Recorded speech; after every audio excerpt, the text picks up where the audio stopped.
So I just got off the phone with TransUnion after calling them concerning some credit correction issues to discover that the call center for TransUnion is located in India and a few other places outside the United States.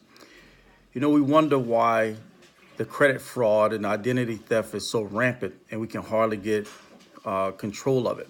It's because big companies like TransUnion, who relocate their businesses outside of the United States in their major call centers to avoid paying taxes and hiring U.S. citizens to pay them livable wages.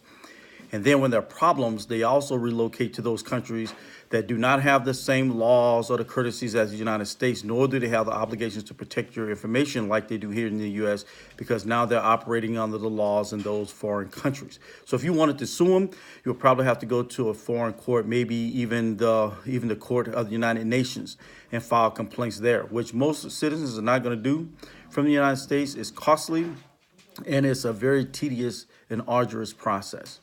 So let's talk about that.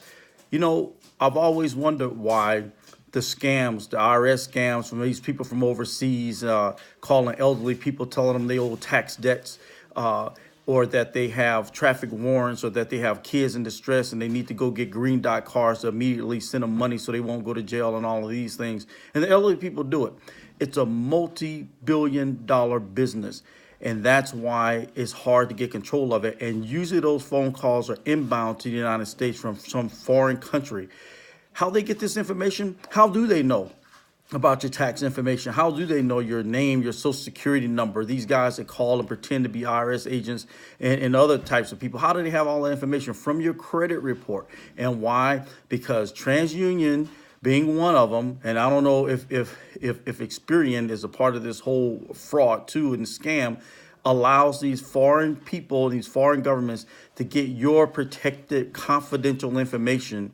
And once it's outbound, once it hits those systems in those foreign countries, who knows who it's sold to or what happens. They certainly don't have to follow the rules of our federal laws because those people don't operate in this country.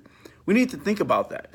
And then when they get busted, or that your information has been compromised, the companies pretend like they're so surprised. Oh my God, we're going to put safeguards in place if this happened. But they knew months ahead that your information was compromised, but they tried to cover it up.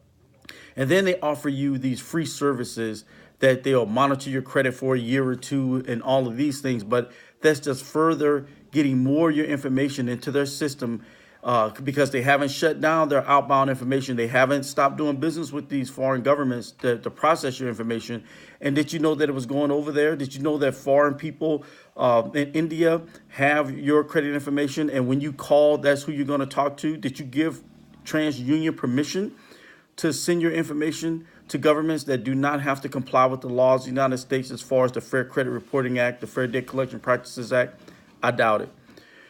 You should check your credit information, people, and aggressively dispute erroneous information. For those of you that haven't done it in a while or haven't done it at all, you're entitled to a free credit report every year. All you have to do is call and request it. Every 12 months, they have to send you a free credit report. And if you see things on there that are suspicious or not yours, then dispute it. If something got turned over to a collection agency, think about it. You need to find out if the original creditor sold the debt to a third-party collection agency, because if they did, that terminated your contract with them. So you don't really have a contract. And if you look at your credit report, even when it's turned over to a third-party collection agency, which you didn't agree to do business with, it lists that collection agency as the creditor. But you never agreed to do business with that collection agency. So how are they your creditor? If you need help with it, inbox me. I'll help you for free. It won't cost you a thing. I'll send you the templates and coach you through it so you can get your credit information updated and get what you deserve as a citizen in this country.